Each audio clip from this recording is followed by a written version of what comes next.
Assalamualaikum warahmatullahi wabarakatuh.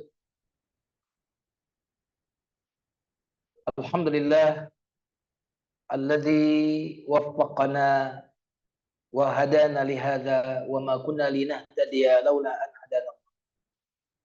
Allahumma salli ala sayyidina Muhammadin sallallahu alaihi wasallam wa ala alihi wa ashabihi wa man sara ala nahjihi bi ihsanin ila yaumiddin.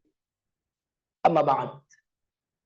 Yang saya hormati Pak Indro sebagai yang woro-woro nih hari ini. Bapak-bapak, ibu-ibu, kajian majelis ilmu yang mudah-mudahan yang hadir, semua yang hadir di sini mudah-mudahan bergugur semua dosa-dosanya. Semoga seluruh hajat-hajatnya dikabulkan oleh Allah Subhanahu wa taala. Yang punya penyakit semoga disembuhkan sakitnya. Anak-anak, cucu-cucunya soleh dan soleh. Amin ya rabbal. Tambah lagi mudah-mudahan dalam waktu dekat pergi haji umrah. Kenapa yang itu kencang ya, kalau yang lain nggak kencang ya? Baik jemaah sekalian yang dimuliakan Allah Subhanahu wa taala, agar kita membawa hati dalam kajian ini, mari kita awali kajian kita ini dengan berdoa. Mari kita awali dengan doa. Tengahkan tangan semuanya. Astaghfirullahalazim, astaghfirullahalazim, astaghfirullahalazim. Rabbi na'udzubika min hamazatis syayatin wa na'udzubika rabbi an yahdurun. Allahumma 'allimna ma yanfa'una wanfa'na bima 'allamtana wa zidna 'ilman. Akhrijna min zulumatil jahli wal wahmi ila anwaril ma'rifati wal ilmi wa akhrijna min ukhulish syahawat ila jannatil qurubat walhamdulillahi rabbil alamin. Kita baca basmalah. Bismillahirrahmanirrahim. Saya ingin menambah satu motivasi lagi. Ulama mengatakan bahwa siapa yang memberikan hartanya maka akan diberkahi hartanya. Siapa yang memberikan waktunya maka akan diberkahi waktunya. Jadi hari ini semua yang hadir ini tentu memberikan waktunya untuk Allah Subhanahu wa taala. Insya Allah ini tanda-tanda bahwa semua yang hadir di sini akan diberkahi usianya. Amin ya rabbal alamin.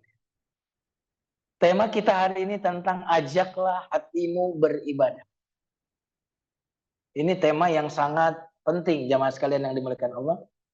Karena kadang-kadang kita rajin ibadah tapi hati kita ketinggalan di parkiran. Jasadnya ada di masjid gitu ya. Tapi hatinya di luar masjid. Apalagi contohnya? Badannya salat tapi masih mikirin cicilan hati. WA belum dijawab. Nah ini tidak mudah karena tubuh kita ini memang hanya bisa di satu tempat. Tapi hati kita bisa berkeliaran di mana-mana. Betul nggak? Makanya tema ini adalah menyatukan antara body, mind, and soul di satu waktu. Wah ini tema yang tidak mudah, gitu. Karena pikiran, hati kita lari kemana-mana. Mungkin sekarang lagi lari juga di luar nih. Habis ini, aduh, saya mau kemana? Kira-kira gitu. Saya juga begitu, karena habis ini saya ada kajian di Masjid Al-Hakim. Wah, saya udah kepikiran Al-Hakim, udah lari ke sana pikiran saya. Jadi body, mind and soul itu di dalam satu tempat itu yang membuat kita kemudian bisa bersabar, betul nggak? Makanya ada yang mendefinisikan sabar itu adalah menyatukan pikiran, hati, badan di satu tempat. Maka dia bisa sabar. Subhanallah. Tapi kenapa orang nggak bisa sabar? Karena badannya di sini, pikirannya di mana? Di rumah makan Padang. Nah, jadi kalau mau sabar, mau menikmati hidup, salah satunya adalah bagaimana kita menyatukan antara badan, pikiran, hati di dalam satu tempat atau di satu tempat. Nah, jemaah sekalian yang dimuliakan Allah Subhanahu wa taala. Ajaklah hatimu beribadah kepada Allah. Kalau makanan itu dinikmati oleh apa? Anggota tubuh kita apa? Lidah, betul ya? Kalau pemandangan dinikmati oleh anggota tubuh apa? Mata. Tapi kalau ibadah dinikmati oleh apa? Hati. Maka kalau orang ibadah tadi, sebagaimana yang disampaikan oleh host kita tadi, kenapa kok nggak terasa nikmat? Ya kan gitu. Kok nggak rasa bahagia? Jawabannya karena ibadah itu dinikmati oleh hati. Maka kalau hati ini tidak diajak ibadah, maka tidak akan merasakan kebahagiaan. Jadi kalau jalan-jalan itu bukan kebahagiaan. Jalan-jalan itu kesenangan. Ya, makan enak itu senang. Kalau bahagia itu spiritual dia sifat. Maka orang yang berbuat baik, nah itu dia akan bahagia. Orang yang memberi, dia akan bahagia. Orang yang sholat, baca Quran, dia akan bahagia. Karena bahagia itu sesuatu yang spiritual, bukan sesuatu yang sifatnya fisik. Kalau senang itu jasad, kesenangan jasad. Makanya orang korupsi itu bisa senang tapi nggak bisa bahagia. Orang selingkuh bisa senang tapi nggak bisa bahagia. Karena antara bahagia dengan maksiat itu tidak akan pernah menyatu sebagaimana minyak dengan air tak bisa. Nah, teman-teman sekalian yang dimuliakan Allah Subhanahu wa taala.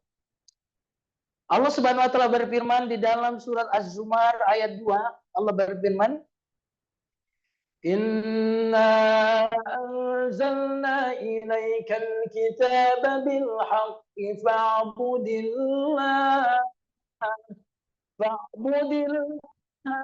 mukhlishan lahuddin."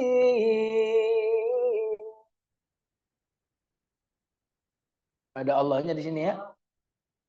Kenapa, Bu? Allah. Lumayan satu orang doang Allahnya. Fa'budillah mukhlishan lahuddin. Nambah 4, alhamdulillah. Sesungguhnya kami menurunkan kepadamu Al-Quran dengan membawa kebenaran. Perhatikan ayat berikutnya, kata berikutnya. Fa'budillah. Sembahlah, beribadahlah kepada Allah. Mukhlishan lahuddin. Dengan keikhlasan. Sembahlah Allah, ibadahlah dengan ikhlas. Ada 2 perintah. Sembahlah dengan ikhlas. Di dalam surat Al-Bayyinah juga demikian. Wa ma umiru illa liya'budullaha mukhlisin. Tidak diperintahkan kecuali ibadah ikhlas. Apa maksudnya ibadah ikhlas? Ibadah itu jasadnya, ikhlas itu hatinya. Nyambung ya? Kan wa ma umiru illa liya'budullaha mukhlisin. Liya'budu ibadah itu jasad. Mukhlisin itu hati. Seolah-olah Allah ingin mengatakan, aku tak menerima ibadah tanpa hati. Aku ingin hatimu. Coba bapak-bapak, ibu-ibu yang dimuliakan Allah, yang dihadir di sini, kalau makan durian kulitnya dibuang atau dimakan? Itu dimakan juga, doyan apa doyan? Makan salak, kulitnya dibuang atau dimakan? Dibuang. Kenapa kok dibuang? Kulit, Pak Ustadz. Ya kan gitu. Aku nggak suka kulit. Kita saja membuang kulit, masa ngasih Allah kulit? Orang yang ibadahnya tanpa hati berarti ngasih kulit kepada Allah. Bener? Halo? Jasad kita kulit kita nih. Kita saja kulit kita buang. Untuk kita kasih kulit pisang buat kambing. Dari kampung. Kita buang. Karena kita nggak suka kulit. Tapi anehnya ada sebagian orang yang beribadah kepada Allah cuma ngasih kulit. Nggak ngasih dagingnya. Nggak ngasih dirinya. Nggak ngasih substansi dirinya, yaitu hatinya. Maka Allah Subhanahu wa taala berfirman, tidaklah diperintahkan kecuali ibadah dengan ikhlas. Ibadah itu jasadmu, ikhlas itu hati. Nah, jamaah sekalian yang dimuliakan Allah Subhanahu wa taala. Dalam surat Asy-Syu'ara ayat 88 sampai 89 Allah berfirman, "Yauma la yanfa'u malun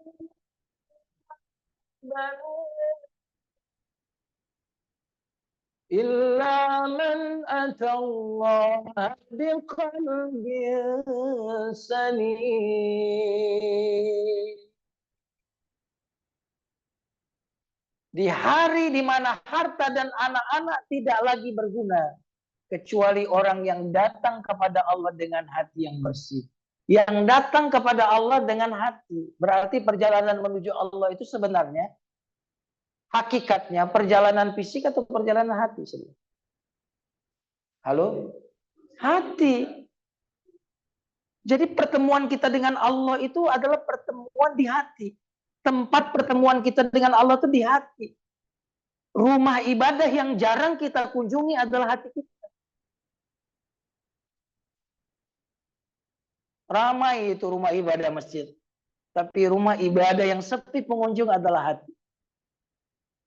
Nah, jika perjalanan kita menuju Allah perjalanan hati sebelum fisik, maka orang yang tidak membawa hatinya dia sedang tidak berjalan menuju Allah.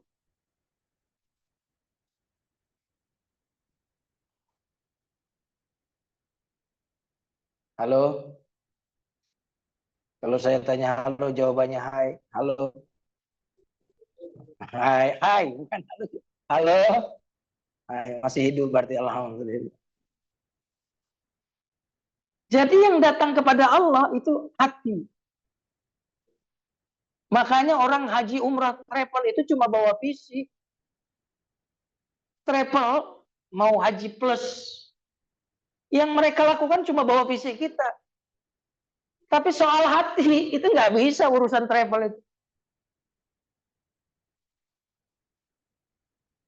Makanya waktu saya bimbing umroh, saya tekankan saya ke sana membawa fisik bapak-bapak, ibu-ibu. Ada yang di luar kewenangan kami. Kalau bapak-bapak, ibu-ibu pakai baju ihram, terus habis pakai baju ihram, belum umroh selesai, sudah ganti pakai baju biasa, itu bukan tanggung jawab kami. Ya kan? Kami menyediakan kain ihram, ngasih tahu kalau lagi pakai kain ihram, ya tidak boleh kemudian ganti baju berjahit sebelum selesai umroh. Sudah kita kasih tahu, tapi kalau seandainya mereka belum selesai umroh, sudah pakai minyak wangi, misalkan gitu. Oh, mohon maaf, itu di luar tanggung jawab kami. Harus bayar uang tambahan. Nah, jamaah sekalian yang dimuliakan Allah Subhanahu wa taala.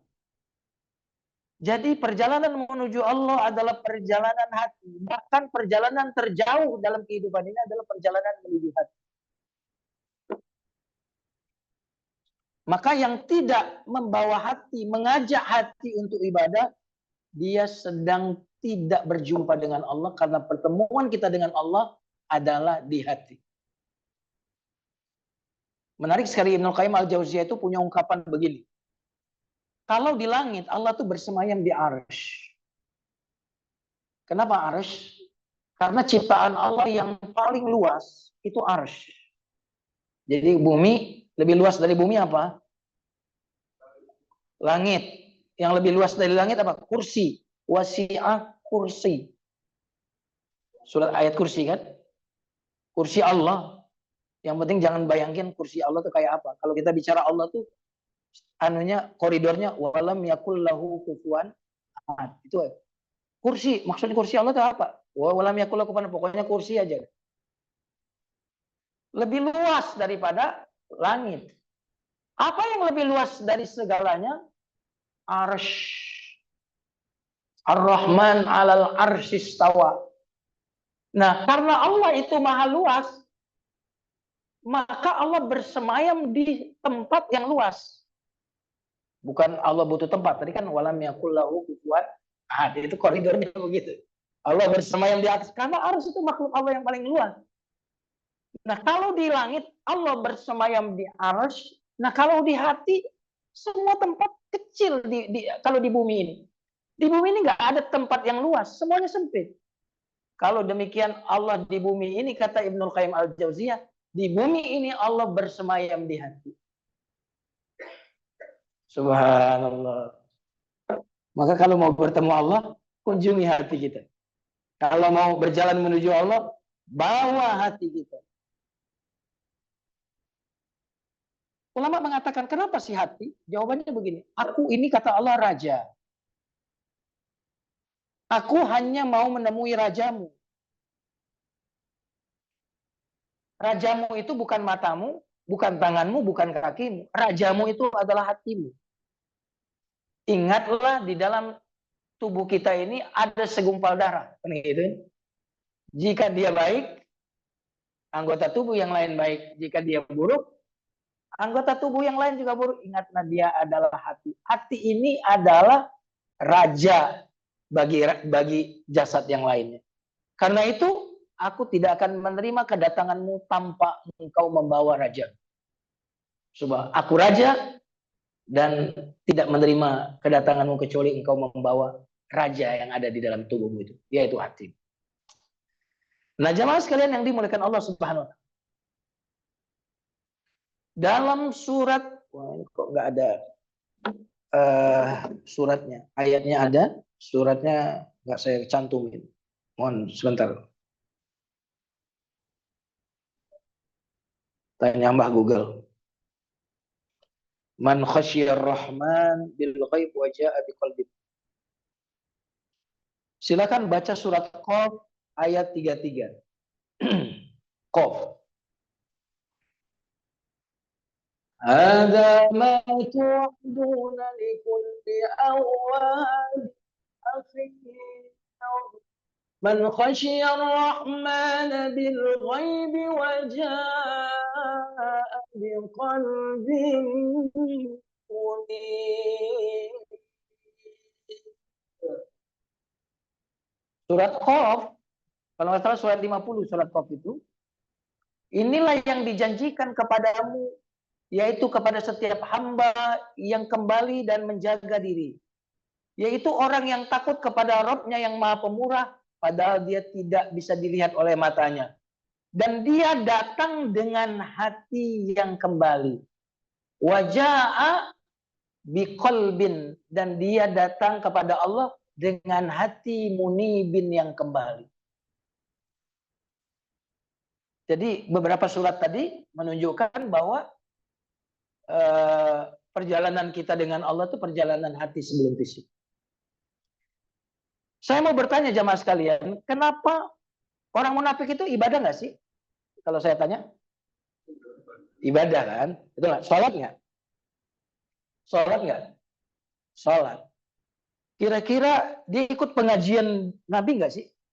Ikut. Pakaiannya kira-kira, kalau pakaiannya pakaian Islami, oh Islami. Makanya orang munafik itu kalau di Quran, wa idza ra'aitahum tu'jibuka ajsamuhum wa iyaqulu tasma' liqaulihim.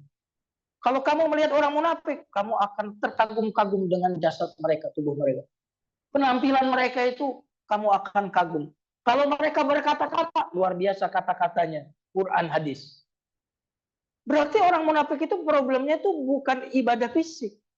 Problem orang munafik itu apa? Ibadah apa? Hatinya. Setuju ya? Kan orang munafik itu apa? Hatinya nggak beriman, tapi luarnya menunjukkan keimanan. Hati tidak beriman. Berarti problem orang munafik itu adalah hati. Maka kira-kira kalau ada orang ibadah, tapi tidak bawa hati, mirip-mirip siapa? Mirip orang munafik.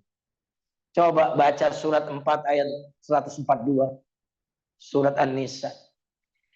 Innal munafiqina yukhadi'una Allah wa huwa khadi'uhum.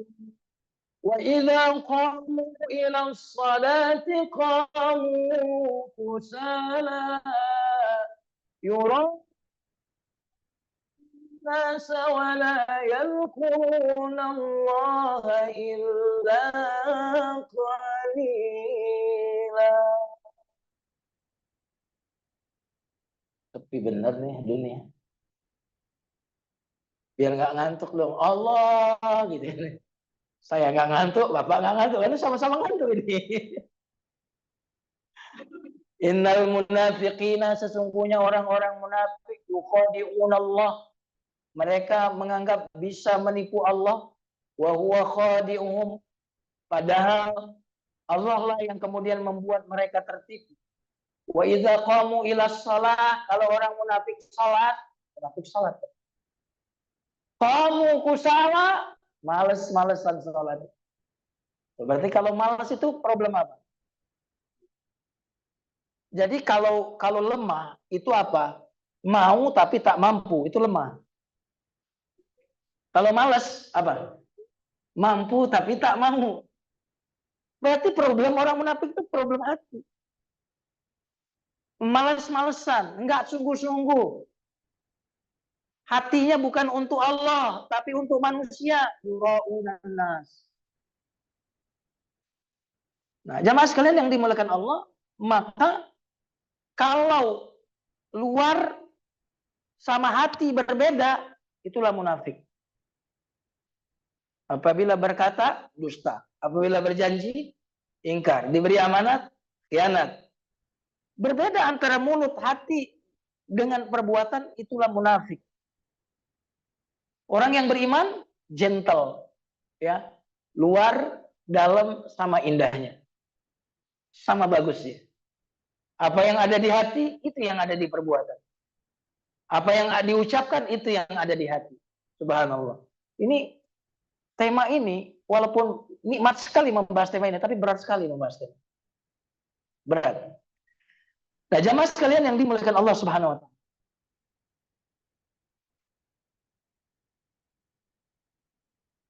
Dalam hadis riwayat Imam Muslim, Rasulullah Shallallahu Alaihi Wasallam, la yadkhulul jannah man kana fi qalbihi mithqala dzarratin min kibrin. Hadis riwayat Muslim. Tidak masuk surga orang di dalam hatinya masih ada kesombongan. Oh, berarti dia ini sholat tapi sombong, haji tapi sombong. Hatinya nggak ibadah, cuma fisiknya karena ada kesombongan di hatinya. Nah, jamaah sekalian yang dimuliakan Allah Subhanahu wa Ta'ala. Ibadah tanpa hati capek. Kurang nikmat. Ketika Nabi Shallallahu Alaihi Wasallam sholat sampai beliau bengkak-bengkak, Bunda Aisyah berkata, wahai suamiku, telah diampuni dosamu yang lalu dan yang akan datang. Mengapa engkau beribadah dengan sebanjang dan seberat itu? Apa jawaban Rasulullah Shallallahu Alaihi Wasallam? Wahai istriku, tidakkah aku ingin menjadi hamba yang bersyukur? Artinya apa? Fisik beliau capek, tapi hatinya belum capek. Karena ibadah dengan hati. Kalau hati ini diajak ibadah, fisik udah bengkak tuh nggak terasa. Buktinya orang-orang yang pergi haji umroh, yang kakek nenek itu jalannya terseok-seok itu. Kuat itu apa? Yang dibawa. Pas pulang ke Indonesia, masjid sebelah rumah nggak kuat. Karena kekuatan kita yang sesungguhnya itu di hati, bukan di fisik kita yang semakin rapuh ini. Jadi yang datang ke pengajian itu yang kuat hatinya, bukan yang kuat fisiknya. Yang datang ke masjid itu bukan yang kuat angkat barbel, tapi yang kuat hatinya, betul nggak? Ada orang yang kuat mengangkat barbel, tapi tidak kuat mengangkat kelopak matanya untuk salat subuh.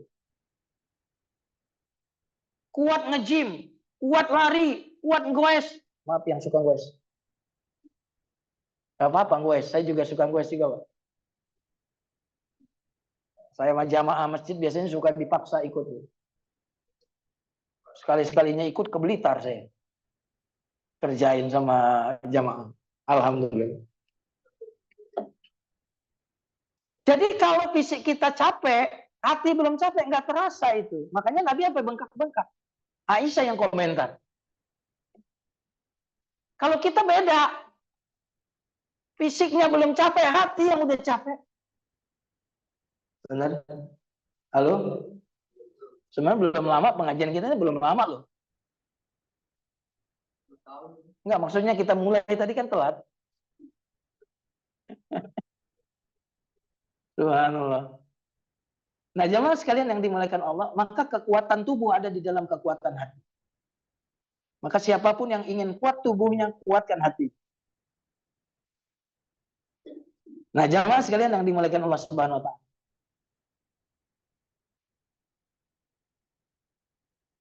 Karena yang dihitung waktu kita beribadah itu bukan cuma yang dihitung jasad kita yang berdiri atau yang duduk, tetapi yang dihitung adalah hadirnya hati kita.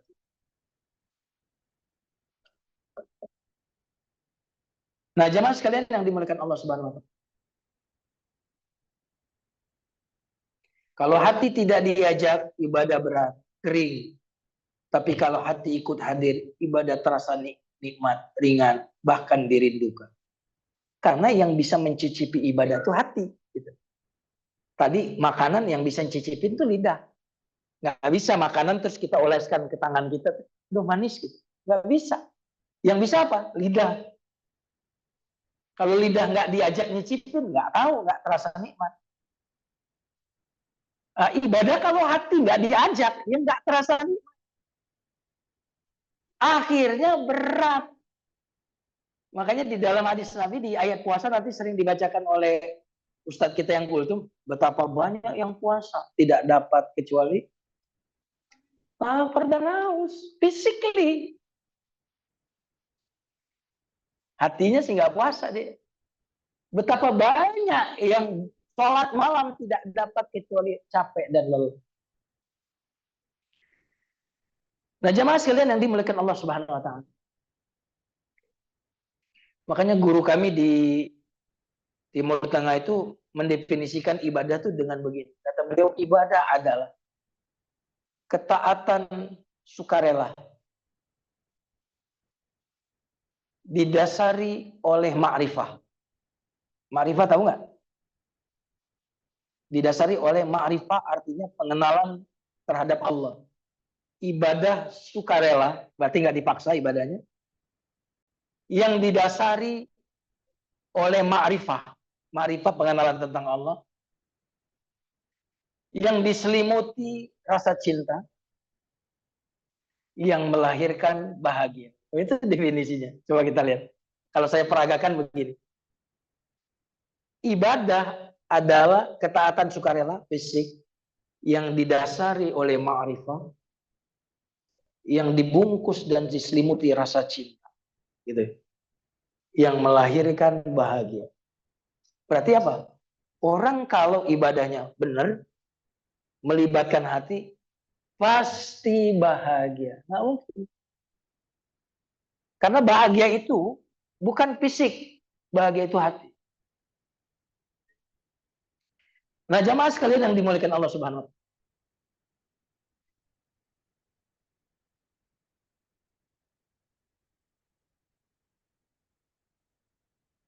Laisal maqsudu minal ibadah al harakatuz zahirah walakinnal maqsud biha al khudu' lillah wal khusyuk lahu. Bukanlah tujuan ibadah itu sekedar gerakan fisik. Tapi tujuan dan maksud ibadah adalah ketundukan dan kehusyuan kepada Allah. Jadi ibadah itu tujuannya bukan cuma gerakan fisik. Kalau cuma gerakan fisik itu namanya olahraga. Sholat dengan melakukan gerakan sholat itu beda. Kalau orang nggak bawa hati, berarti dia bukan sholat, tapi dia melakukan gerakan sholat. Kalau orang tidak membawa hati, dia bukan berdoa, tapi membaca doa. Beda nggak berdoa dengan membaca doa? Contohnya, bapak-bapak, ibu-ibu, Ustadz minta redaksi doa dong yang top markotop. Saya tulisin bahasa Arab doanya. Karena ibu bisa baca Al-Quran, bisa baca tulisan Arab. Ibu baca tuh. Ibu baca, Allahumma inni astaudiuka banati wa banai fahfazhum dan seterusnya. Pas saya tanya, ibu ngerti nggak tadi? Enggak. Oh berarti ibu bukan berdoa. Ibu baca doa. Sholat, nggak bawa hati. Oh bukan sholat.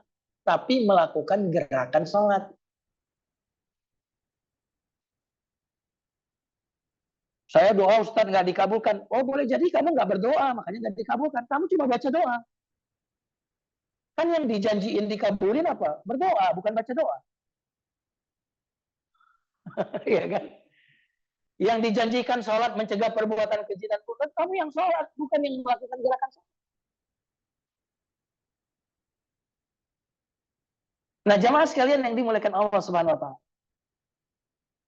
Maka ibadah yang sejati adalah ibadah lahir batin. Ya, mulutnya mengucapkan pujian, tubuhnya melakukan gerakan, sementara batinnya ada niat yang ikhlas, ada cinta di situ, ada rasa tunduk di situ kepada Allah. Dalam hadis riwayat Imam Muslim, Rasulullah bersabda, "Innallaha la yanzuru ila suwarikum wala ila amwalikum walakin yanzuru ila qulubikum wa a'malikum." Sungguhnya Allah tidak melihat kepada rupamu, kepada fisikmu, kepada hartamu, tapi Allah melihat hatimu. Berarti pusat perhatian Allah itu pada apa? Hati. Pusat pandangan manusia itu apa? Fisik. Berarti kalau kita selalu memperbagus fisik kita, berarti kita sedang cari pandangan dan perhatian siapa? Allah. Tapi siapa yang memperbagus hatinya, berarti dia sedang ingin diperhatikan oleh siapa? Allah. Tapi jangan juga bilang begini, Ustadz, luar nggak penting, Ustadz, yang penting hati. Salah. Kalau hatinya bagus, pasti luarnya bagus. Udah pasti. Tapi kalau luarnya bagus, belum tentu hatinya bagus. Kalau hati bagus, luar pasti bagus. Tapi kalau luar bagus, belum tentu hati bagus. Kalau luar, gampang. Punya duit 100.000 ke Tanah Abang. Langsung beli gamis, serban, kayak Ustadz semua. Benar nggak? Kenapa? Lahir itu gampang. Tapi memperbaiki hati itu, memperbaiki backstage kita. Kalau luar itu front stage kita. Kalau hati kita, backstage kita.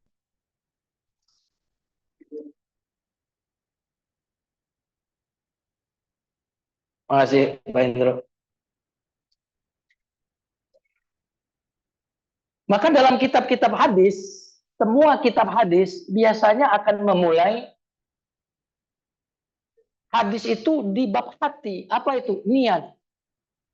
Pasti itu kitab-kitab hadis itu di awal bukan bicara tentang bisnis, perang jihad, bukan. Tapi kitab-kitab hadis pasti yang dimulai bab niat. Innamal a'malu binniyati wa innamal likulli imri'in ma nawa. Makanya wajar kalau di Indonesia tuh ulama mengajarkan usolli itu ada maksudnya mungkin. Supaya kamu benar-benar sholat memantapkan niat gitu. Walaupun yang tidak pakai usolli nggak ada masalah. Karena yang disepakati ulama itu adalah niat wajib, tapi melapatkannya terjadi perbedaan. Gitu kan. Niat wajib, melapatkannya terjadi perbedaan. Hilang. Kalau niatnya sepakat wajib. Tapi mengucapkannya dengan redaksi tertentu itu tidak disepakati. Ada yang mengatakan ucapin, enggak, silakan. Nah, jamaah sekalian yang dimuliakan Allah Subhanahu wa taala. Dalam hadis bab ikhlas di Riyadhus Shalihin, di bab ikhlas sebutkan ada 3 orang yang dimasukkan ke neraka paling duluan. Dan mereka ini melakukan ibadah-ibadah yang besar, bukan ibadah biasa. Di antaranya seseorang yang diberikan ilmu. Ditanya oleh Allah, Aku berikan kau ilmu, kau gunakan untuk apa? Kata ulama ini, ya Allah, aku ngajar di mana-mana. Karena engkau. Kata Allah, bohong. Engkau ngajarin ilmu biar dikatain kiai kondang, ustadz viral. Kan gitu kan. Ustadz gaul. Dan sudah dikatakan. Lalu dimasukkan ke dalam neraka. Yang kedua, orang kaya yang diberikan harta. Kuberikan kau harta yang banyak. Kau gunakan untuk apa? Orang kaya ini bilang, di mana ada butuh bantuan, aku bantu. Karenamu. Bohong, kata Allah. Engkau justru membantu itu biar dikatakan dermawan dan sudah dikatakan di-share ke neraka. Yang ketiga adalah seorang yang diberikan fisik yang kuat. Kau gunakan untuk apa? Untuk jihad. Ada perang jihad. Aku ikut. Karena engkau bohong. Engkau berjihad biar dikatakan sang pemberani dan sudah dikatakan. Para ulama menyimpulkan, ternyata yang penting itu bukan berbuat baik. Yang terpenting oleh Allah itu bukan perbuatan baik. Tapi yang terpenting oleh Allah itu, mengapa engkau melakukan perbuatan baik itu? Subhanallah. Kalau manusia sih yang penting baik. Gak penting niat. Makanya yang jor-joran ngasih biasanya kepilih jadi DPR. Benar nggak? Kalau manusia itu mereka, lu baik, gua pilih. Itu manusia. Walaupun motifnya entah apa, itu urusan belakang kalau manusia. Kecuali yang udah ngaji. Seperti bapak-bapak. Lu pun ngasih, gua ambil duitnya, gua pilih yang baik. Yang gitu. Kan ada yang begitu. Tapi kalau Allah, itu yang penting bukan perbuatannya. Tapi yang paling penting, apa motivasi yang kau berbuat itu? Niat lagi, subhanallah. Nah, jemaah sekalian yang dimuliakan Allah Subhanahu wa taala. Maka ibadah hati adalah dasar bagi setiap ibadah. Dalam hadis riwayat Imam Nasai disebutkan, innallaha la yaqbalu minal amal illa ma kana khalisan wa batughiya bihi wajhu. Allah tidak menerima amal kecuali yang dilakukan dengan ikhlas dan hanya mengharap wajah Allah. Hati lagi. Dalam surat Al-Mu'minun, surat 23 ayat 1 sampai 2. Qad aflahal mu'minun alladzina hum fi salatihim khashi'un. Waktu Allah bilang begini, kita kegeeran banget. Qad aflahal mu'minun. Sungguh beruntung orang-orang yang beriman. Kita semuanya merasa, kayaknya gue banget, gue orang beriman. Baru ayat 1. Pas masuk ke ayat 2, alladzina hum fi salatihim khashi'un. Terdiskualifikasi kita semua. Iya kan? Nanti ayat berikutnya tambah banyak yang terdiskualifikasi. Tambah banyak itu. Waktu ayat pertama sih semua kita, wah, masuk saya. Qad aflahal mu'minun. Sungguh beruntung orang beriman. Oh, saya beriman gitu. Pas masuk ke ayat kedua, udah mulai banyak yang tersisihkan. Yaitu orang yang beriman yang salatnya khusyuk. Masuk lagi ke ayat berikutnya, walladzina hum 'anil lagwi mu'ridun. Orang beriman yang beruntung itu adalah orang beriman yang meninggalkan sesuatu yang gak ada gunanya. Waduh, terdiskualifikasi. Alangkah banyaknya waktu saya sia-sia gara-gara gadget itu. Tadi makin ayat berikutnya surah Al-Mu'minun itu makin banyak yang tersingkirkan. Nah, jemaah sekalian yang dimuliakan Allah. Khusyuk itu hati. Khusyuk itu ada di dalam hati. Maka kalau orang sholat tidak dengan hati, sudah dipastikan tidak khusyuk. Itu aja. Karena khusyuk itu adalah apa? Menyatukan mind, body, and soul. Ketika body di sholat, tapi pikiran di luar, hati di luar, udah pasti nggak khusyuk. Setuju nggak nih? Udah pasti nggak khusyuk, udah pasti. Di sini yang ikut pengajiannya serius, yang khusyuk, yang nggak bawa hati, pikirannya loncat, nggak akan khusyuk, bener ya?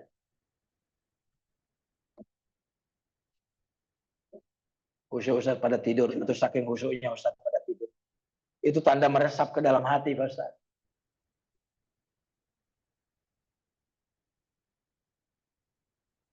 Makanya kalau ibadah itu dengan hati, buahnya baru akan ada. Buah ibadah itu akan ada. Sholat mencegah perbuatan keji dan mungkar. Iya, kalau hatinya diajak ibadah.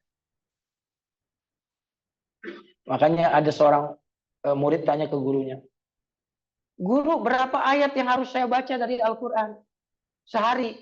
Gurunya jawab, sebanyak kebahagiaan yang kau ingin. Jadi kalau kau ingin banyak bahagia, baca Quran yang banyak. Dan baca Quran yang banyak yang bikin bahagia, yang hatinya diajak membaca Al-Quran. Nah, maka kalau ada orang yang rajin beribadah, tapi masih gemar maksiat, itu berarti ibadahnya belum menyentuh hati. Makanya ada ungkapan, siapa yang beribadah dengan tubuhnya tanpa mensucikan hatinya, maka ia seperti orang yang mencuci baju tanpa membersihkan badannya. Gitu. Cuci baju badannya kena najis nggak dibersihin. Nah, jamaah sekalian yang dimuliakan Allah Subhanahu wa taala.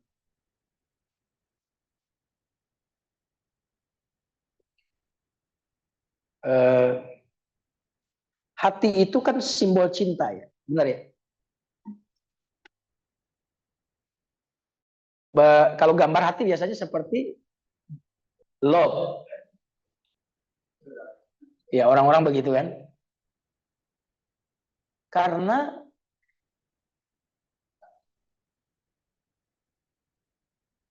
coba kalau saya tanya, untuk apa Allah menciptakan mata?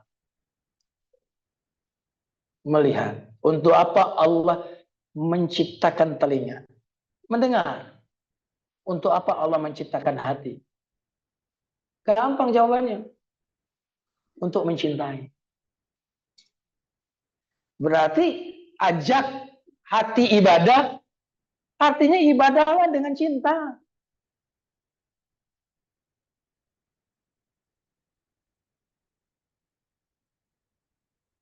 Makanya tadi Nabi kan ungkapkan, tidakkah aku ingin menjadi hamba yang bersyukur? Berarti Nabi itu sholat itu sebagai ungkapan apa? Syukur. Kalau kita kira-kira sholat dengan kesabaran atau dengan kesyukuran?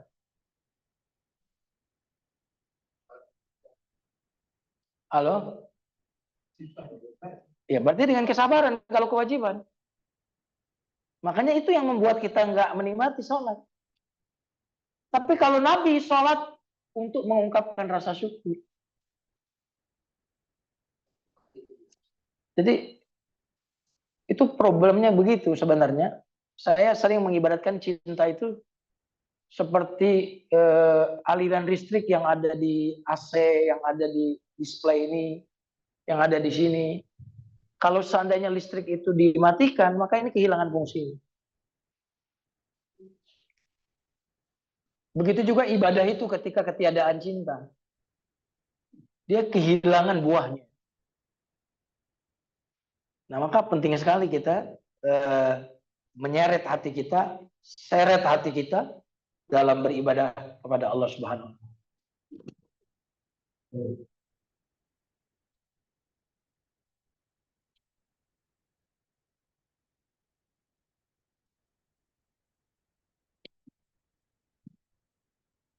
Tadi ada salah satu jamaah kita yang goes sampai ke Sukabumi ya Pak. Benar Pak? Kenapa bisa sampai ke Sukabumi? Jawabannya cinta. Cinta goes sampai ke Sukabumi. Cinta bola begadang di dini hari. Benar ya? Ibu cinta anak, anak nangis terbangun, ibu terbangun. Cinta harta, orang dari pagi pergi, pulang malam. Cinta. Maka orang-orang yang nggak terbangun di malam hari itu bukan ketiadaan pengetahuan, tapi ketiadaan cinta. Orang-orang nggak tilawah di hari yang setiap hari. Bukan ketiadaan pengetahuan bahwa baca Quran itu pahalanya begini-begitu, tapi ketiadaan cinta.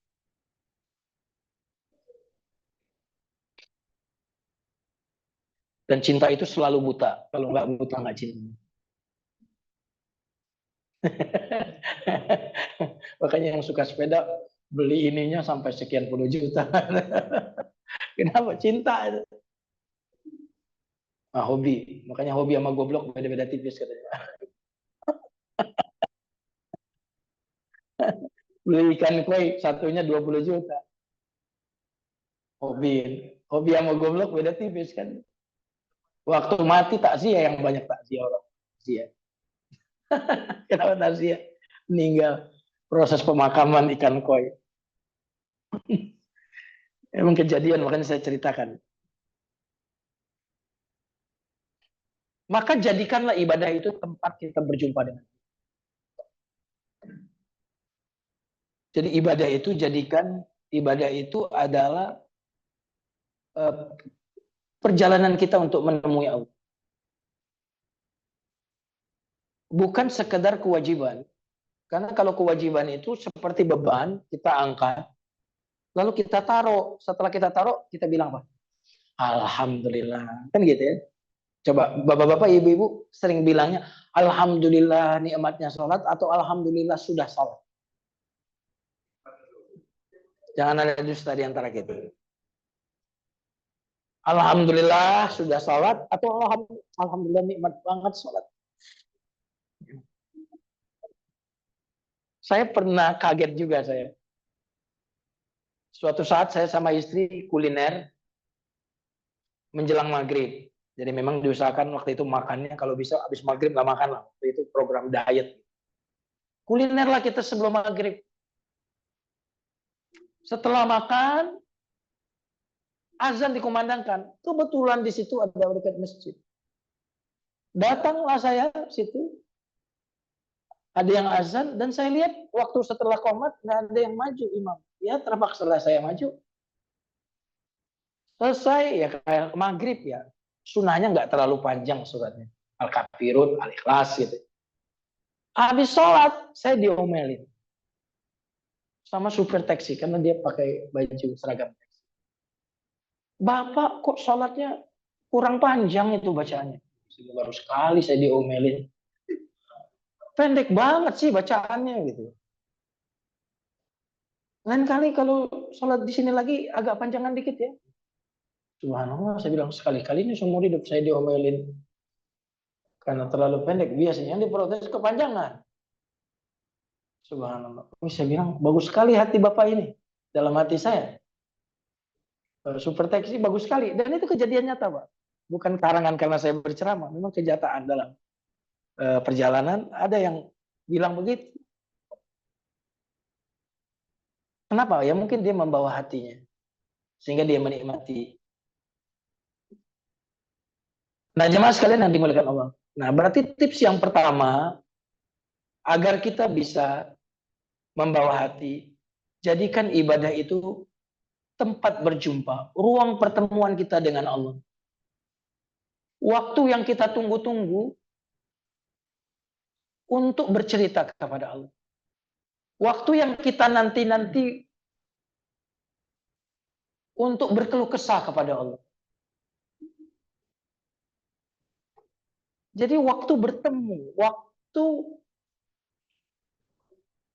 keluh kesah kepada Allah. Bukan mengeluh kesahkan Allah kepada makhluk. Tapi kita berkeluh kesah kepada Allah. Allah suka. Kalau kita berkeluh kesah kepada makhluk, berarti kita mengeluhkan yang penyayang kepada yang tidak penyayang. Tapi kalau kita berkeluh kesah kepada Allah, berarti kita berkeluh kesah kepada yang Maha Penyayang. Nah, jadi di situ kalau kita jadikan ibadah itu sebagai pertemuan kita, perjumpaan kita dengan Allah, maka di situ hati kita akan berbicara dengan keheningan, bukan dengan kata.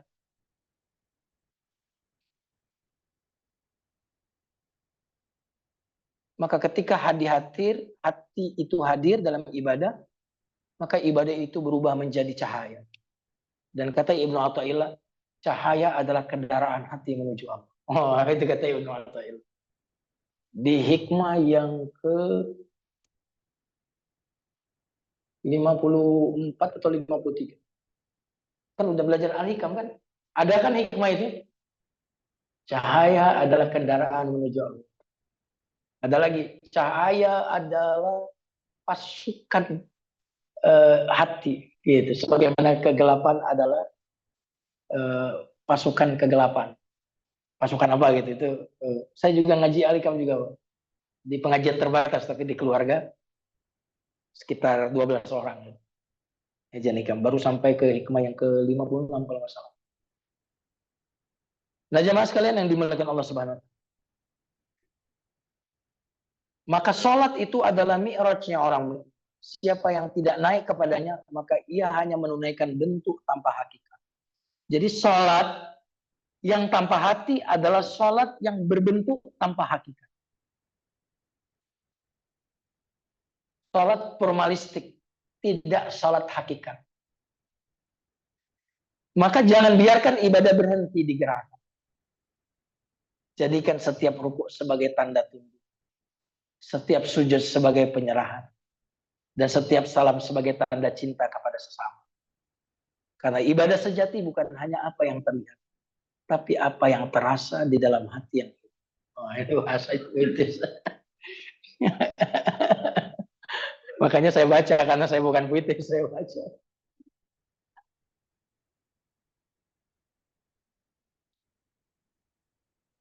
Ya, makanya ibadah itu bukan hanya sesuatu yang dimengerti, tetapi sesuatu yang dirasakan.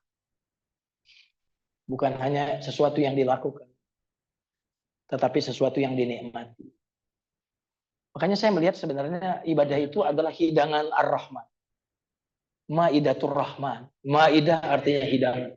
Ar-Rahman Allah yang Maha Penyayang.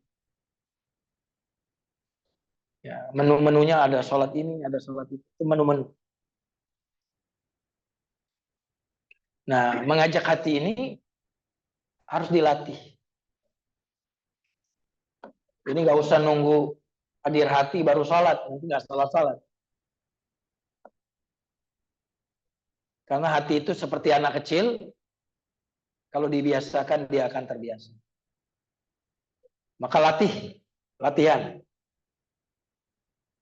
Awalnya mungkin berat, baru ngajak sudah blank. Tapi lama-lama, akhirnya apa? Ibadah itu jadi kenikmatan. Makanya Nabi mengatakan apa? Ketika kalau masuk azan sholat, arihna bihaya Bilal. Bilal, rehatkanlah kami dengan sholat. Wa ju'ila qurratu aini fis sholat. Allah menjadikan ketenangan hatiku pada sholat. Karena Nabi idza hazabahu amrun fazi'a ila sholat. Nabi kalau mendapatkan masalah langsung sholat. Bukan berarti kalau sholat masalah kita selesai. Tidak. Tapi hati kita jauh lebih kuat menghadapi masalah. Sehingga masalah itu menjadi mudah dihadapi. Nah, tips yang berikutnya. Kalau tadi jadikan ibadah itu sebagai titik pertemuan kita dengan Allah. Saat kita curhat kepada Allah. Yang kedua tadi latih. Berarti apa? Ya nggak langsung instan kita bisa membawa hati. Yang berikutnya adalah hadirkan kesadaran siapa yang kita sedang hadapi dalam ibadah itu. Yang kita ibadahi itu siapa? Nah, disitulah mengapa perlunya ma'rifatullah. Mengenal Allah. Mengenal yang diibadahi. Karena yang ternikmat di dalam ibadah itu adalah Allah yang diibadahi itu.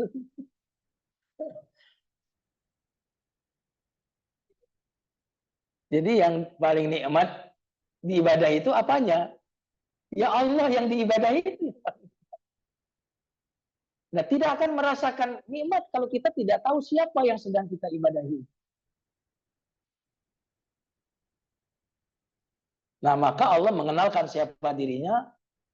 Allah Ar-Rahman, Ar-Rahim, Al-Malik, Al-Quddus, As-Salam, Al-Mu'min, Al-Muhaimin. Makanya ada kajian Asmaul Husna. Nah, kalau bapak-bapak, ibu-ibu nanti masuk ke YouTube, ketik aja nama saya.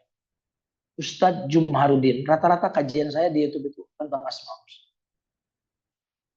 Insyaallah. Itu di masjid-masjid yang berbeda. Jadi hadirkan kesadaran siapa yang kita hadapi. Sebelum takbir bisikkan ke hati, aku sedang berdiri di hadapan Raja segala raja. Kalau kita menghadap pejabat saja, itu kita beda pakaiannya, Ya, wanginya, pokoknya pilih-pilih ya. Masa menghadap Allah setengah hati? Iya, bukan berarti nggak sah pakai kaos. Tapi kita tuh tidak membawa hati bahwa kita ini sedang berhadapan dengan siapa. Gitu. Walaupun dalam bab fikih ya sah aja orang sholat pakai kaos, bahkan pakai celana pendek asal sampai sini sah gitu. Tapi jelas, aduh hatimu bagaimana itu? Kau tidak menghadirkan hati siapa? Kau berhadapan dengan siapa? Makanya kenapa sholat itu mencegah perbuatan dan keji dan mungkar? Karena waktu sholat kan kita pahami, saya mau ketemu siapa? Berarti sebelum sholat, saya nggak akan bermaksiat dong. Kenapa? Saya akan ketemu yang saya maksiati, nggak berani dong. Ah, nanti maksiat habis zuhur aja deh. Oh, tapi kan mau ketemu lagi habis asar. Oh, nggak jadi ya maksiat. Jadi sholat itu mencegah kita dari berbuat yang buruk. Antara sholat itu. Itu loh maksudnya. Tapi kalau sholat sekedar kewajiban, mana bisa mencegah kita dari perbuatan keji dan mungkar. Tips yang berikutnya, sebentar lagi.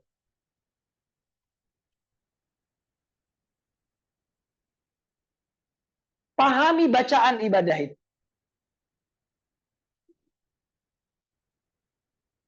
Karena kalau kita tidak paham berarti seperti orang mabuk. Padahal Allah berfirman, ya ayyuhalladzina amanu la taqrabus sholata wa antum sukara hatta ta'lamu ma taqulun. Orang beriman jangan dekati sholat sedangkan kalian dalam keadaan mabuk.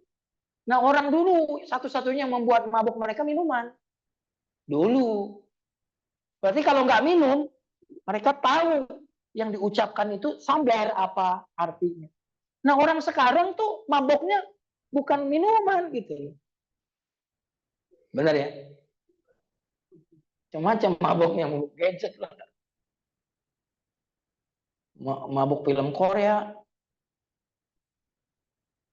Dulu kan telenovela ya, zaman-zaman dulu mah telenovela, sekarang Korea. Jadi bagaimana hati mau tersentuh kalau lidah saja tidak dipahami? Ya memang tidak perlu harus tahu semua langsung. Paling enggak Al-Fatihahnya. Bacaan Subhan Rabbiyal A'lanya. Rabbi firli wali walidayya. Rabbi firli warhamni wajiburni warfani. Kalau doa kita nggak paham, mendingan pakai bahasa Indonesia kalau doa biasa. Nanti kalau baca bahasa Arab nggak paham, itu namanya baca doa. Bukan berdoa. Kemudian yang berikutnya, agar hati ini diajak beribadah adalah bersihkan hati dari dosa. Karena hati yang menikmati dosa tidak mungkin menikmati ibadah. Itu aja begitu.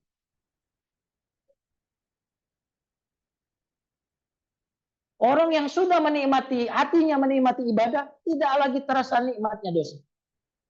Dan orang yang masih melakukan dosa, hatinya menikmati dosa, tidak akan pernah merasakan manisnya ibadah. Maka dosa itu penghalang kita dengan Allah. Makanya sholat tapi nggak ketemu Allah karena dosa. Makanya Ibnu Qayyim itu mengatakan maksiat memadamkan cahaya hati. Kalau hati gelap, ibadah terasa hambar. Makanya kalau kita pengen hati khusyuk tapi masih maksiat, itu seperti ingin air jernih tapi kerannya masih keruh. Kerannya kotor.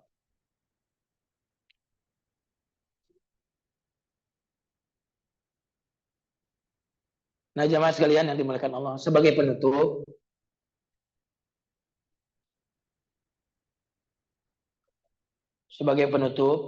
jadi kalimatnya begini,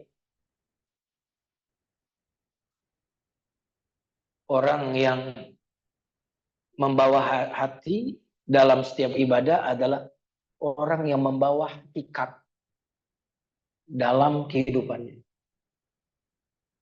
Makanya kata Nabi, hakikat kekayaan itu bukan yang banyak harta, tapi hakikat kekayaan adalah qanaah. Ini. Coba, tahukah kalian orang yang bangkrut? Oh, yang bangkrut nggak punya duit, tapi bukan. Yang sholat, puasa, tapi dia mencaci orang, mencela orang dan seterusnya. Itu berarti nggak hakikat. Makanya dalam hadis Sahih Bukhari Muslim, janganlah kalian mencela para sahabatku. Kalau seandainya salah seorang dari kalian berinfak emas sebesar gunung Uhud, maka tidak akan menyamai infak mereka 2 genggam tangan atau segenggam tangan kurma atau gandum. Jadi kalau kita infak sebesar gunung itu nggak akan mengalahkan infaknya sahabat dengan 1-2 gandum. Kenapa? Karena memang kecil sih gandumnya, tapi hati mereka dalam berinfak itu yang ikhlasnya luar biasa.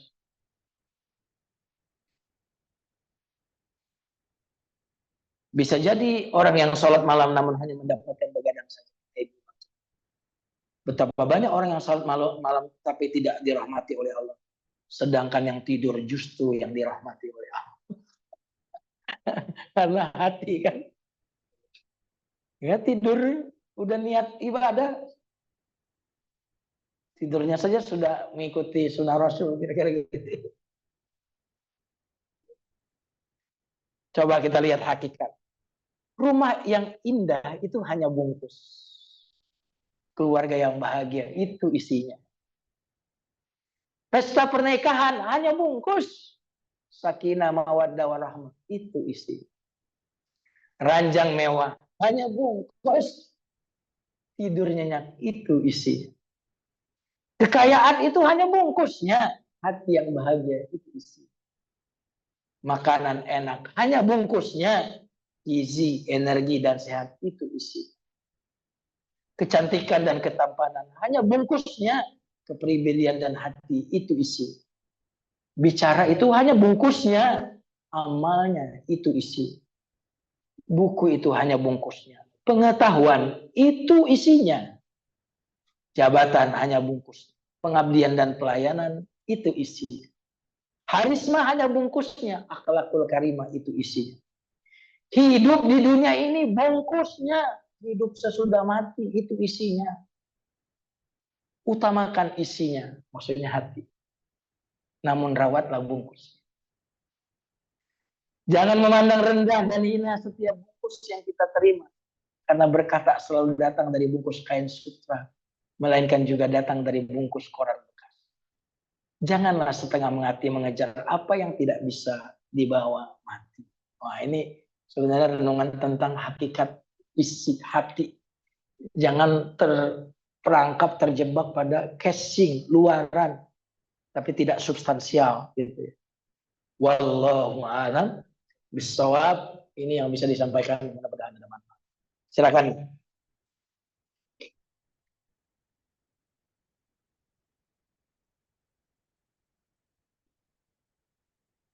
Wah, goyang.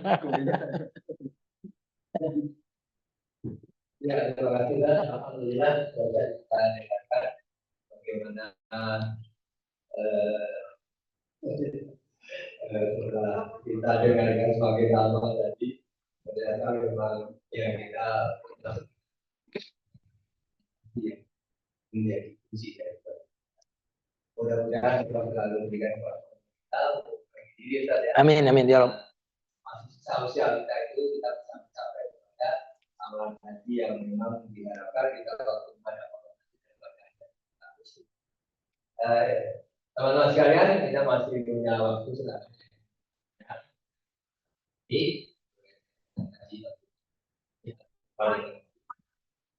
Itu ibu-ibu ada. Ya. Silakan yang ingin bertanya. Ada juga kan dari ibu.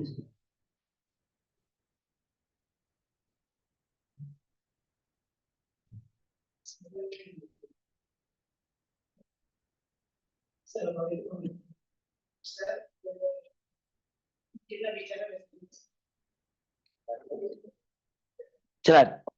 tentang hati itu, yang saya mau tanyakan apa saja amalan dan bagaimana merawat. Ya. Karena kita sudah ini sudah menjaga ya.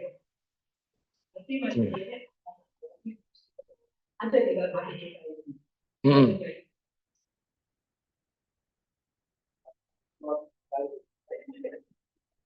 sekaligus saya silakan.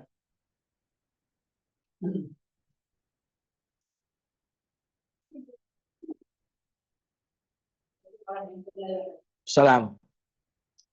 Pak Ustadz, sebetulnya pertanyaan saya sih standar. Iya.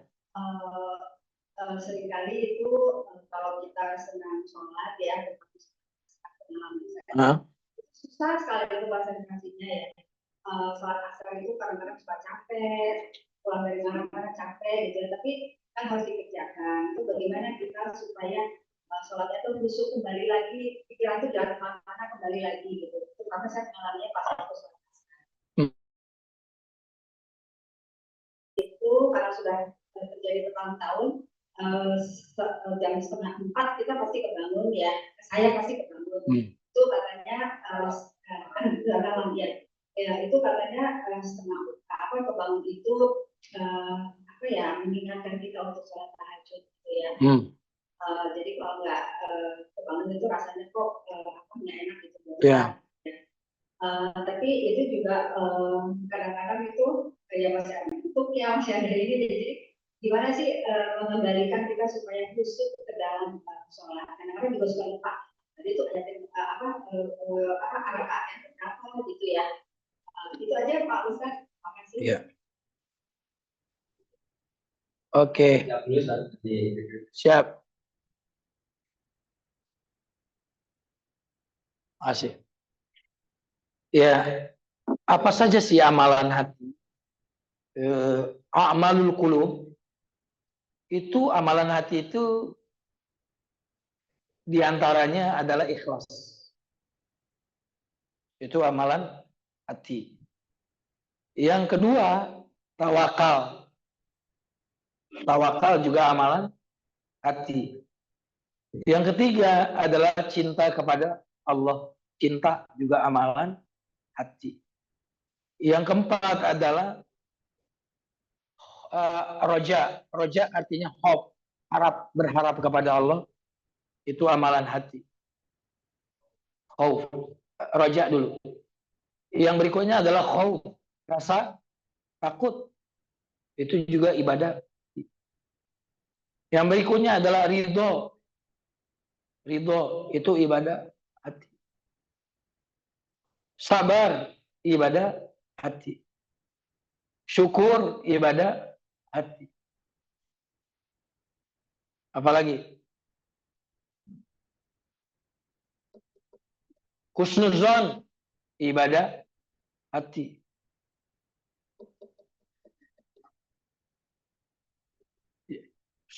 Suuzon itu dosa hati.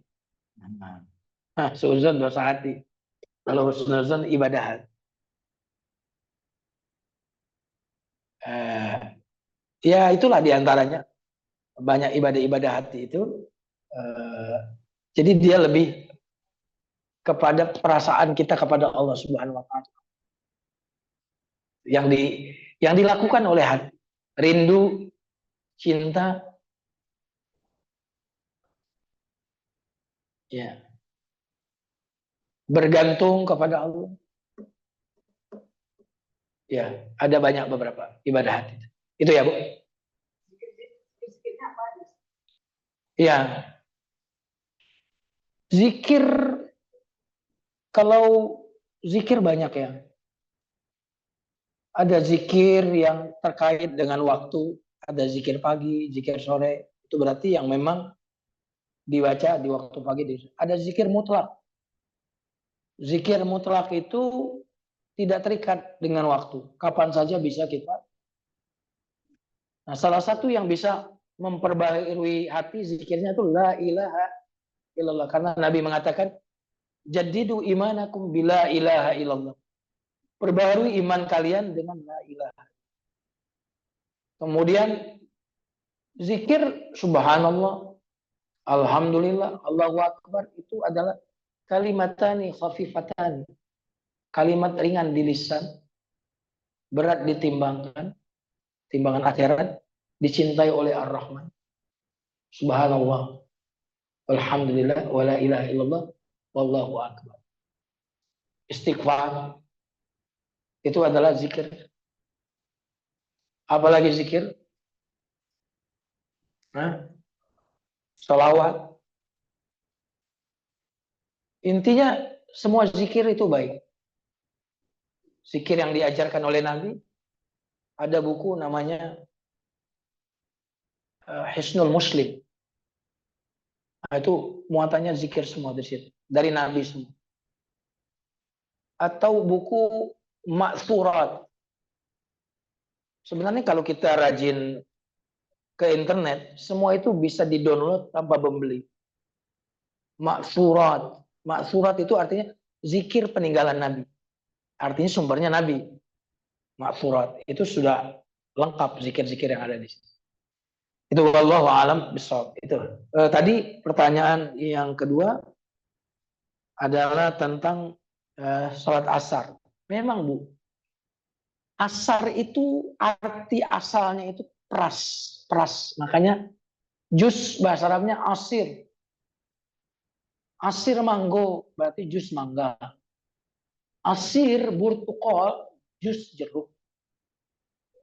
Asir kasab jus tebu. Asir itu peras. Makanya awan yang memeras sehingga turun hujan disebut mu'sir. Wa anzalna minal mu'sirat. Kenapa disebut asar? Karena memang waktu kita terperas sudah. Ya kan? Waktu kita terperas. Itu mirip dengan waktu kita mau bangun tidur. Kalau di pagi hari itu waktu pagi, waktu mau bangun. Waktu sore hari seperti bangun pagi itu adalah waktu asar. Pagi itu memang berat. Nah, bagaimana caranya? Caranya kalau kita saat itu mudah terperas, berarti time manajemennya. Berarti menjelang dekat salat asar itu, aktivitas kita yang berat, yang bikin capek, itu dikurangi. Ada jeda sebelum asar itu, di mana kita mengumpulkan energi. Kalau kita memang tahu bahwa capek banget di waktu itu, berarti aktivitas sebelum asar itu memang sangat berat. Nah, maka ada pengkondisian menjelang salat asar, sebutlah setengah jam atau berapa, di situ kita sudah mempersiapkan diri. Sama orang kalau mau tahajud, berarti dia harus dari tidurnya, sunatullahnya ya harus lebih cepat. Kan gitu kan? Itu logikanya seperti itu. Nah, tapi lebih dari itu, ibu lemes juga, ya kalau Pak Purbaya mau ketemu ibu, kira-kira gimana? Jadi lemes nggak ibu? Pak Purbaya Menteri Keuangan, dia yang lemes.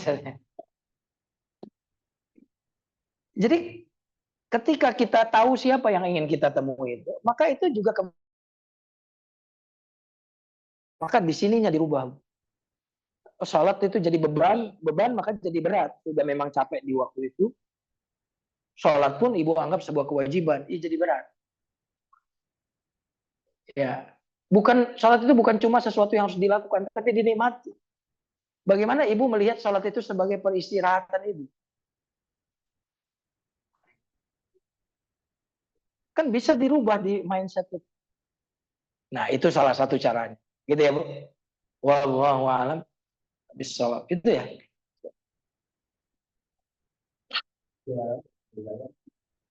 Maka kita cari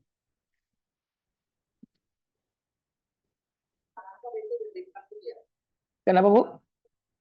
Al asr itu iya, wal asr, demi waktu asar di mana tenaga sudah terperas.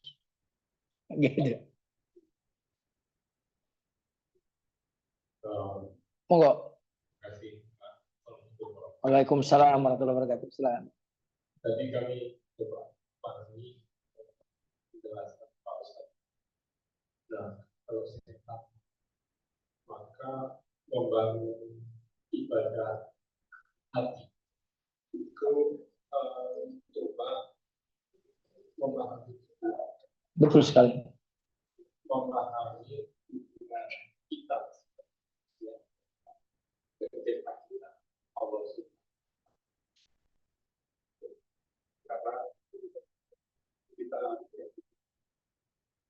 Pencipta. Sebagai penciptaan, kita memang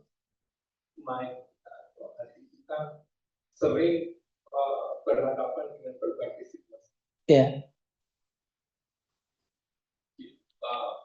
Nah ini kan kombinasi dari rasa kesal, rasa bangga, ada rasa sombong, ada rasa ini semuanya campur aduk, dan rasa itu kadang-kadang bergabung gitu ya. Nah, pada saat kita beribadah, karena beribadah itu hanya bukan sholat aja, puasa pun juga ibadah. Sholat pasti. Yang lain misalnya sodako pun ibadah. Nah, tadi masalah sholat fokus gitu ya.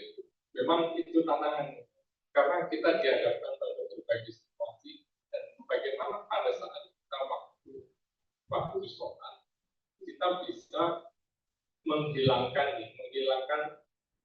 situasi-situasi yang tadi menghambat kita untuk fokus. Nah, pertanyaannya sendiri bagaimana? Karena kita tahu nih menghadapi masalah yang rumit. Kebawa kan Pak? Siap. Mungkin pagi kita menghadapi masalah, terus masih mikir kita perlu solusi karena kita harus putus. Dan akhirnya pada waktu mau jawab tolak masih Pikiran. Ya. Mungkin tadi istilahnya belum isi, tapi kan susah. Siap. Ya. Dan yang masalah. Nah ini latihannya gimana?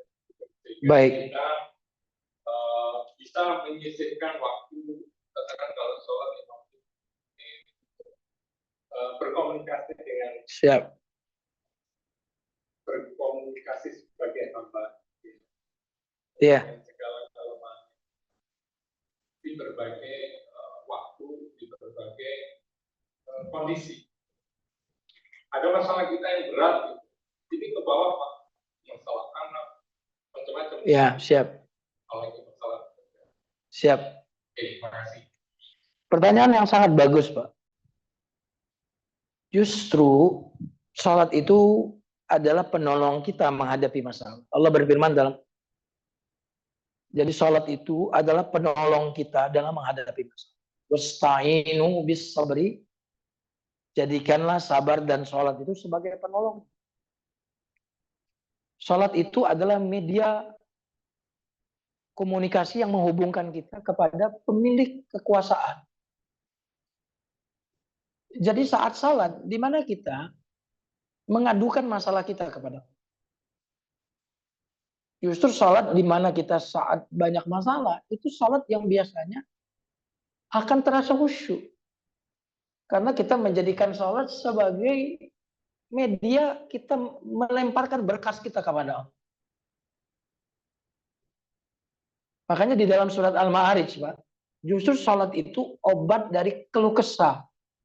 Dalam surat Al-Ma'arij itu surat juz 29 ya. Innal insana khuliqa halu'a idza massahu syarru jazua wa idza massahu khairu manu'a illal musallin. Sungguhnya manusia itu diciptakan berkeluh kesah. Apabila dia mendapatkan keburukan, dia ngeluh. Wa idza massahul khairu manu'a, kalau dapat kekayaan, dia pun pelit, takut hilang kekayaannya. Illal musallin, kecuali yang salat. Dalam surat yang lain Allah berfirman, "Walaqad na'lamu annaka yadhiqu sadruka bima yaqulun, fasabbih bihamdi rabbika wa kum minas sajidin." Sungguh kami telah mengetahui hatimu sempit gara-gara cacian orang-orang kafir itu. Maka bertasbihlah kepada Allah, pujilah Tuhanmu, wa kum minas sajidin, jadilah engkau orang yang bersujud. Makanya sedekat-dekat hamba dengan Allah adalah ketika dia sujud. Maka sholat itu makanya kita kenapa sih kalau curhat itu lega? Nah sholat itu kan kita mengungkapkan keluh kesah masalah kita laporkan kepada Allah. ada yang mengatakan sholat itu seperti gadget ini. Gadget ini bisa menyelesaikan banyak masalah kita. Nggak ada istri lagi kemana, kita nggak bisa masak, go food. Apa lagi? Go clean. Semuanya bisa selesai dengan handphone ini. Nggak ada motor, Gojek. Nggak ada mobil, Gokar. Ini kan alat buatan manusia yang terhubung kepada jaringan-jaringan. Nah, sholat itu kan seperti handphone yang menghubungkan kita kepada pemilik seluruh jaringan, Allah. Nah, kalau kita connected sama Allah, masa masalah kita nggak selesai? Makanya kalau ada gerhana, solusinya apa? Sholat gerhana. Benar nggak? Kita bingung dalam memilih sholat istiqoroh. Sholat saja kalau ada gempa. Tapi jangan di bawah gedung. Iya dong. Karena justru tempat perlindungan yang kita ciptakan itu saat gempa tidak aman. Harus pergi ke tempat ciptaan Allah. Yang nggak ada ciptaan manusia di situ. Tanah lapang. Iya kan? Ya. Nah, jamaah sekalian yang dimuliakan Allah. Jadi, kenapa kita justru tidak menjadikan masalah kita itu sebagai kesempatan bagi kita untuk kemudian kita laporkan masalah kita kepada Allah. Makanya yang paling enak sebenarnya, kalau saya sih, alamilah kalau kita punya masalah, coba selesaikan dengan sholat. Dan saya ya, alhamdulillah 1, 2, 3 problematika hidup, lalu saya adukan di dalam sholat, dan ternyata mendapatkan buah. Dan keluar. Karena kita ini, masalah kita ini nggak bisa diselesaikan dengan mengandalkan cuma kekuatan nggak seberapa kita. Uang kita yang nggak seberapa. Karena intinya la haula wala quwata illa billah. Nggak ada kekuatan siapapun kecuali kalau dibantu oleh Allah. Masalah kita besar kalau nggak ditolong Allah. Masalah kita jadi kecil kalau Allah nolong kita. Nah, kenapa sholat itu tidak jadikan alat pertolongan kita kepada Allah? Proposal kita kepada Allah itu kita sampaikan di waktu sholat. Nah, maka justru sholat itu tambah khusyuk. Sholat yang nggak ada masalah biasanya kurang khusyuk. Tapi sholat orang yang sedang dalam keadaan masalah biasanya nangis, khusyuk, ya kan? Berasa butuh. Itu Pak solusinya. Jadi di mindsetnya yang dirubah. Jadi kita sholat lalu cerita kepada Allah, ya Allah, anakku yang ini, saya selalu begitu, anakku yang nomor sekian ini. Tapi karena itu bahasa Indonesia, saya nggak keluarkan suara, tapi dalam hati saya, ataupun gerakan lidah, tapi nggak keluar suara. Begini, hatinya dalam genggaman, perbaiki dia ya Allah. Sungguh aku tidak mampu memperbaiki. Solehahkan dia. Karuniakanlah kepada dia motivasi yang besar untuk menuntut ilmu. Nah, habis sholat itu pelong udah. Jadi saya sebut tuh anak saya nomor 1, nomor 2, nomor 3. Kalau ada penyakit yang saya khawatirkan di dalam diri saya sebut. Ya Allah, berikanlah kesehatan kepadaku ya Allah. Selama aku hidup di dunia ini ya Allah. Jadikanlah di dalam salat Pak, yang sebelum salam atau di sujud terakhir. Ya Allah, jadikanlah tubuhku ini yang mewarisiku, jangan aku yang mewarisi tubuhku. Kan itu doanya Nabi itu. Karena yang mewarisi kan berarti masih bagus. Yang diwarisi kan berarti udah mati. Jangan sampai tubuhku sudah mati, aku masih hidup mewarisi, berarti kan? Karena yang diwarisi kan yang udah mati. Jadikanlah tubuhku ini pewarisku. Jadi aku mati emang karena ajal, bukan karena tubuhku sudah disfungsi. Gitu. Jadi tubuhku masih hidup, masih bagus. Aku memang mati ya karena ajal. Jangan sampai tubuhku mati, aku jadi pewarisnya kan. Aku masih hidup, tapi tubuhku sudah disfungsi. Nah itu salah satu doa Nabi. Nah itu, aduh banyak sekali alasan di mana kita bisa khusyuk kepada Allah itu. Banyak sekali. Kan wajah-wajah bermasalah semua ini kan kelihatan. Aduh, alangkah kita membutuhkan sholat itu beneran banget. Karena belum dikasih solusi saja, waktu kita sudah tumpahkan itu, hati kita sudah lega. Gitu. Wallahualam bishawab. Tadi di belakang? Tadi ada nggak?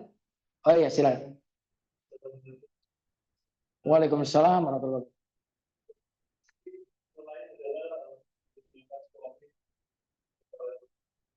Memperelok diri, betul.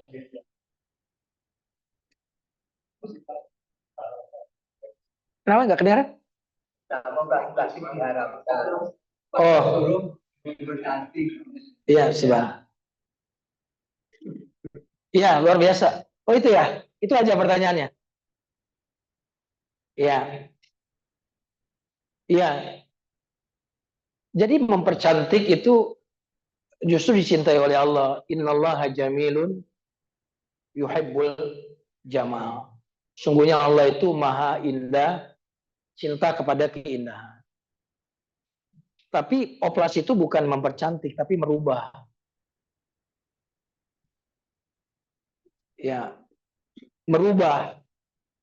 Berarti seolah produk Allah itu gagal. Allah itu menciptakan tidak cantik. Padahal sebenarnya cantik itu ada di pikiran kita. Karena iklan-iklan yang luar biasa, cantik itu yang kulitnya putih, ya, mancung, itu kan media. Tapi di barat justru wanita-wanita yang hitam yang cantik. Makanya bule itu rata-rata nikah sama orang Indonesia yang kulitnya hitam. Yang kita bilang ini, ini mah kalau di kampung saya ini ke tukang kebun, kira-kira gitu atau apalah, kan gitu. Jadi yang putih-putih, yang mancung-mancung itu nggak dilirik. Nah kita ini kan sudah dijajah dengan perspektif ya. Jadi kita lahir sudah ada, cantik itu begini. Iya kan gitu. Cerdas itu begini. Sehingga kita terakhir, padahal menurut saya, semua wanita itu cantik. Karena nggak ada yang bisa menyamai setiap orang itu. Cari orang yang istrinya sama persis dengan istri kita. Nggak ada di dunia ini. Ya kan gitu. Nah, jadi agama memberikan kepada kita mindset bahwa ciptaan Allah itu fi ahsani taqwim. Makanya ya boleh mempercantik dengan apa? Ya putih gitu ya, dibersihkan, dirapikan, dibuat seger. Tapi kalau merubah bentuknya, tidak boleh. Ya, apalagi kalau tubuh itu, kecuali kalau tubuh itu dirubah karena memang udah nggak berfungsi lagi. Jadi artinya dirubah supaya dia berfungsi lagi. Ya misalkan apa namanya? Cangkok segala macam. Ya, amputasi kemudian disambung untuk fungsi gigi misalkan. Kan nggak, gigi kita udah nggak ada, kan nggak berfungsi. Padahal kita makan harus ngunyah. Nah, itu boleh. Karena bukan berubah. Tapi yang memang berfungsi dengan baik, ya kan, nggak ada sakit, nggak ada disfungsi, kemudian dirubah-rubah, apa itu kalau bukan protes terhadap karyanya Allah?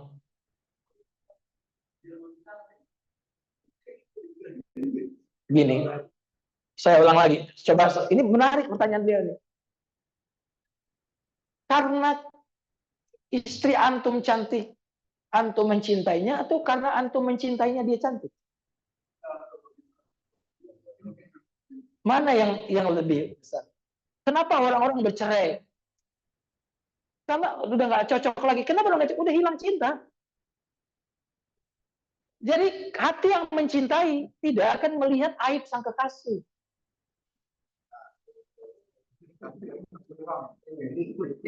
Nah, kalau kurang itu bukan soal jumlah. Orang yang sudah 4, 3, 5, kalau hatinya kurang, tidak akan pernah cukup. Coba yang korup-korup itu duitnya udah banyak loh. Maka kurang itu soal di sini. Maka harus minta kepada Allah agar kita dicukupi. Karena kurang nggak ada kaitannya dengan telah terbukti sebut aja karena udah viral. Kurang cantik apa istrinya Ridwan Kamil? Yang mana nih, Pak? Yang pertama.